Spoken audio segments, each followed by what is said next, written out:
बिस्मिल्लाहिर्रहमानिर्रहीम। अस्सलाम वालेकुम स्टूडेंट्स। आज हम प्रेजेंट परफेक्ट टेंस के पैसिव वॉइस को पढ़ने जा रहे हैं। स्टूडेंट्स, आप लिखिए प्रेजेंट परफेक्ट टेंस लेसन 27 और आपने सब हेडिंग लिखनी है पैसिव स्ट्रक्चर्स।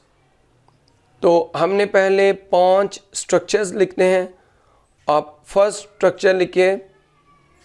ये अफर्मेटिव सेंटेंसेस का स्ट्रक्चर है। सब्जेक्ट प्लस हैज़ बीन या have been plus third form of verb plus rest of the sentence. Second structure है, ये नेगेटिव का होगा। Subject plus has not been या have not been plus third form of verb plus rest of the sentence. Third structure interrogative sentences का है या है plus subject plus been plus third form of verb plus rest of the sentence plus question mark. Double interrogative के structure पर आ जाते हैं। Why, when, where, how या whom प्लस हैज या है plus subject plus been plus third form of verb plus rest of the sentence plus question mark. Fifth structure पे आ जाइए। हु प्लस हैज़ बीन या have been plus third form of verb plus rest of the sentence plus question mark. Student, ये who जो है ये खुद subject होता है, प्रोनाउन होता है। तो नाउन और प्रोनाउन दो ही पार्ट्स ऑफ स्पीच ऐसे हैं जो सब्जेक्ट और ऑब्जेक्ट बन सकते हैं। अच्छा, फिर इसमें हैज़ बीन हैव बीन दोनों हेल्पिंग वर्ब लगवाए। अगर सब्जेक्ट वाहिद हो तो हैज़ बीन और जमा हो तो हैव बीन लगाते हैं। अगर हु एक शख्स के लिए इस्तेमाल करें तो हैज़ बीन, ज़्यादा लोगों के लिए इस्तेमाल करें तो हैव बीन लगाना है आगे थर्ड फॉर्म और फिर रेस्ट ऑफ द सेंटेंस। तो स्टूडेंट, ये 5 स्ट्रक्चर्स हो गए। आपने अब 10 सेंटेंसेस लिखने हैं एक्टिव और फिर उनके मैं पैसिव आपको लिखवाऊंगा, समझाऊंगा। आप नंबर 1 लिखिए, the boys have flown kites. इसका पैसिव लिखिए, kites have been flown by the boys. तो स्टूडेंट, ये देखिए काइट्स ऑब्जेक्ट था, इसे सब्जेक्ट बनाया। वही रूल जो पीछे 2 टेंसेस में पढ़ा। और फिर जो काइट्स हैं प्लूरल है तो हैव बीन लगाया आगे थर्ड फॉर्म फ्लोन। ये प्रेजेंट परफेक्ट टेंस के एक्टिव जुमलों में भी थर्ड फॉर्म आती है और पैसिव जुमलों में भी थर्ड फॉर्म ही आती है। और फिर जो द बॉयज़ सब्जेक्ट था उसे बाय लगा के ऑब्जेक्ट बनाया द बॉयज़। ये नाउन जो होते हैं सब्जेक्ट ऑब्जेक्ट बनते हुए एक्टिव जुमलों में या पैसिव में चेंज नहीं होते। आपने एक और एग्जांपल लिखना है, शी हैज़ मैरिड अली। अब इसका पैसिव क्या है, Ali has been married to her. Students, ये ज़रा आपकी बहुत ज़्यादा अटेंशन मुझे चाहिए। देखें, एक्टिव था शी हैज़ मैरिड अली, उसने अली से शादी कर ली है। अब पैसिव है, Ali has been married to her. क्या है कि उसकी शादी अली से हुई है, उसकी शादी अली से हुई है। अच्छा, अब यहाँ पर जो ऑब्जेक्ट अली था एक्टिव में उसे सब्जेक्ट बनाया, अली आगे हैज़ बीन लगा, थर्ड फॉर्म मैरिड वही रही, एक्टिव में भी थर्ड फॉर्म आई थी। लेकिन शी जो सब्जेक्ट था हमने बाय हर क्यों नहीं किया, टू हर क्यों किया है? तो स्टूडेंट्स, ये मैंने आपको जब लेसन 24 पढ़ाया था तो वहाँ पर मैंने आपको पैसिव वॉइस के लिए रूल्स पढ़ाते हुए बोला था कि पैसिव जुमलों के ऑब्जेक्ट से बाय, टू या विद 3 प्रपोजिशंस आती हैं। लेकिन ये मैं बाद में आपको बताऊंगा। बाय भी हो गया, अब टू की बारी है। भाई इधर बाय हर क्यों नहीं हुआ? भाई अगर बाय हर होता तो मीनिंग चेंज हो जाते। क्या Ali has been married bye अगर हर होता तो क्या होता इसका तर्जमा? अगर हम बाय हर करते, अगर इसकी इंग्लिश बाय हर की जाती, इसको पैसिव बनाते हुए बाय लगाते हर से पहले, तो तर्जमा क्या होता? अली की शादी उसके ज़रिए से हुई है। यानी अली की शादी उससे नहीं हुई, उसके ज़रिए से हुई है। यानी अली की शादी करवाने में वो जो लड़की है हर, बाय के बाद अगर हम बाय लगाते और हर आता, उसने अली की शादी करवाने में रोल प्ले किया है लेकिन किसी और से, यानी वो ज़रिया बनी अली की शादी होने का।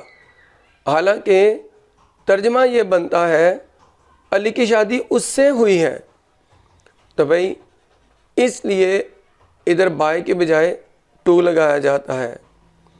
अच्छा, आप एक और एग्ज़ाम्पल ले लें। ये एग्ज़ाम्पल है I have not done my work. इसका पैसिव है my work has not been done by me. तो स्टूडेंट आई सब्जेक्ट था, माई वर्क ऑब्जेक्ट था, ऑब्जेक्ट माई वर्क को सब्जेक्ट बनाया, माई वर्क आ गया, और वर्क क्योंकि वाहिद है तो हैज़ लगा, और आगे नॉट बीन, और डन का डन थर्ड फॉर्म रहा, और बाय मी जो सब्जेक्ट था आई उसको बाय मी में बदल के ऑब्जेक्ट बनाया। नेक्स्ट सेंटेंस लिखिए, have the police arrested the thieves, और इसका पैसिव है have the thieves been arrested by the police. Students thieves object थे, ये सब्जेक्ट बना लिए, और जाहिर है इनके साथ हैव आएगा, और थीव्स के बाद बीन आएगा, थीव से पहले हैव आएगा। अच्छा, फिर अरेस्टेड के बाद बाय द पुलिस जो सब्जेक्ट था उसे एंड में ऑब्जेक्ट बनाया। यहाँ पर यह बताता चलूँ कि एक्टिव जुमले में पुलिस सब्जेक्ट है, वाहिद सब्जेक्ट लगता है, लेकिन रूल है कि इसके साथ वर्ब जमा लगाओ, तो है मैंने बोला। नेक्स्ट सेंटेंस है why has she not taken examination. उसने इम्तहान क्यों नहीं दिया है, तो इसका पैसिव बनाएं why has examination not been taken by her. तो देखें एग्जामिनेशन ऑब्जेक्ट था, सब्जेक्ट बनाया, वाई वहीं पे रहा। ये सब्जेक्ट ऑब्जेक्ट नहीं बनता, सिर्फ सवाल करने के लिए आता है। एग्जामिनेशन से पहले हमने हैज़ लगाया, और एग्जामिनेशन के बाद बीन आगे थर्ड फॉर्म टेकन, और जो शी सब्जेक्ट था बाय हर किया। नेक्स्ट चलिए, आपने लिखना है whom have they beaten, उन्होंने किसकी पिटाई की है। तो स्टूडेंट्स यहाँ पर दे सब्जेक्ट है, इसलिए हैव लगा सवालिया जुमले में उससे पहले, whom ऑब्जेक्ट है। अब हम इसको सब्जेक्ट बनाएंगे whom को, ये ऑब्जेक्ट बने तब भी शुरू में आता है। अब सब्जेक्ट बनेगा कैसे, who has been beaten by them। who subject बन गया, आगे हैज़ बीन, beaten वही रहा थर्ड फॉर्म, और by them। नेक्स्ट चलते हैं, who have helped him, किन्होंने उसकी मदद की है। ये who ज़्यादा लोगों के लिए तो इसलिए have आया। अब passive by whom has he been helped। तो देखें स्टूडेंट्स, जो who सब्जेक्ट था ऑब्जेक्ट बनाते हैं तो शुरू में ही by whom हो जाता है। him ऑब्जेक्ट था, एक्टिव जुमले में उसे सब्जेक्ट बनाया, उससे पहले हैज़ लगा, और आगे ही जो हिम है वो ही में बदल गया, सब्जेक्ट बन गया। बाय whom हैज़ ही, आगे थर्ड फॉर्म से पहले बीन, और फिर थर्ड फॉर्म बीटन। तो देखें ये पैसिव का इसका तरीका है। नेक्स्ट लिखिए, the paint has covered the lock. इसका पैसिव लिखिए, the lock has been covered with paint. अब स्टूडेंट्स एक और बात देखिए कि मैंने आपको जो बोला था कि बाय टू और विद, तीन प्रपोजिशन में से कोई एक आती है पैसिव जुमले में ऑब्जेक्ट से पहले। हमने बाय और टू को तो पहले समझ लिया, अब ये विद आया कैसे। एक्टिव है कि the paint has covered the lock, subject है द पेंट, और लॉक ऑब्जेक्ट है। हमने क्या किया, पैसिव करते हुए लॉक जो ऑब्जेक्ट है उसे सब्जेक्ट बनाया द लॉक, आगे हैज़ बीन, वाहिद है तो हैज़ बीन लगा, कवर्ड थर्ड फॉर्म वैसे ही रही, और जो पेंट सब्जेक्ट था उससे पहले बाय या टू लगाने के बजाय विद लगाया, विद पेंट। उसकी वजह क्या है, अगर एक्टिव जुमले का सब्जेक्ट ऐसा हो जो मटेरियल नाउन हो, ये नाउन की टाइप्स होती हैं, उनमें एक टाइप होती है मटेरियल नाउन। मैं आपको आसान तरीके से अभी समझाता हूँ कि मटेरियल नाउन क्या होता है। ऐसी चीज़ें जिनकी मिकदार होती है, या फिर दूसरे तरीके से समझ लें कि ऐसी चीज़ें जिनकी जमा नहीं होती। एक और तरीके से समझ लें, ऐसी चीज़ें जिनको हम गिन नहीं सकते। और एक और तरीके से समझ लें, ऐसी चीज़ें जिनसे मिलकर दूसरी चीज़ें बनती हैं, उनको मटेरियल नाउन कहा जाता है। इसकी एक और निशानी समझ लें, ऐसी चीज़ें जिन्हें हम तोल कर या माप कर ख़रीदते हैं, वो मटेरियल नाउन होता है। तो अगर एक्टिव जुमले का सब्जेक्ट मटेरियल नाउन हो तो पैसिव में उसे ऑब्जेक्ट बनाते हुए उससे पहले विद लगाया जाता है। क्या? पेंट। देखें, आप बाज़ार में पेंट ख़रीदने चाहें तो वो आपको बोलेंगे क्या लीटर वाला लेना है, क्वार्टर वाला लेना है डिब्बा, तो ये माप के हम ख़रीदते हैं।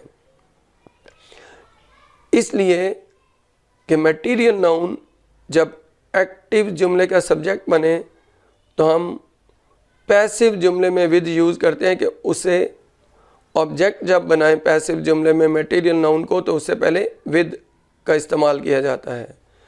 नेक्स्ट सेंटेंस पे चलते हैं। Has she not driven the car. इसका पैसिव होगा has the car not been driven by her. तो स्टूडेंट ये आसान है, द कार ऑब्जेक्ट था, सब्जेक्ट बना लिया, हैज़ से पहले, बीन बाद में, ड्रिवन वही रहा और बाय हर। एक लास्ट सेंटेंस 10th लिख लेते हैं।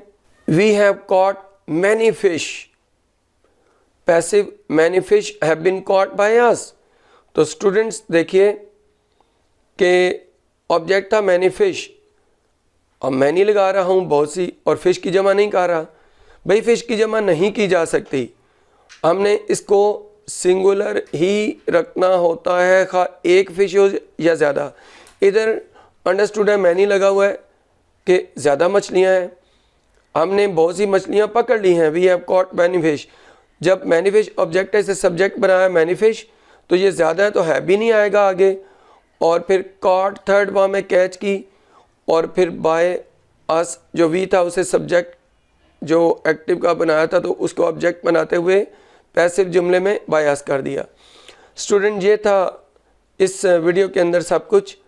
अगर आपको ये मेरा लेक्चर पसंद आया, मेरी वीडियो को लाइक कीजिए, शेयर कीजिए, मेरे चैनल को सब्सक्राइब कीजिए। इस वीडियो से इतना ही। अल्लाह हाफिज़।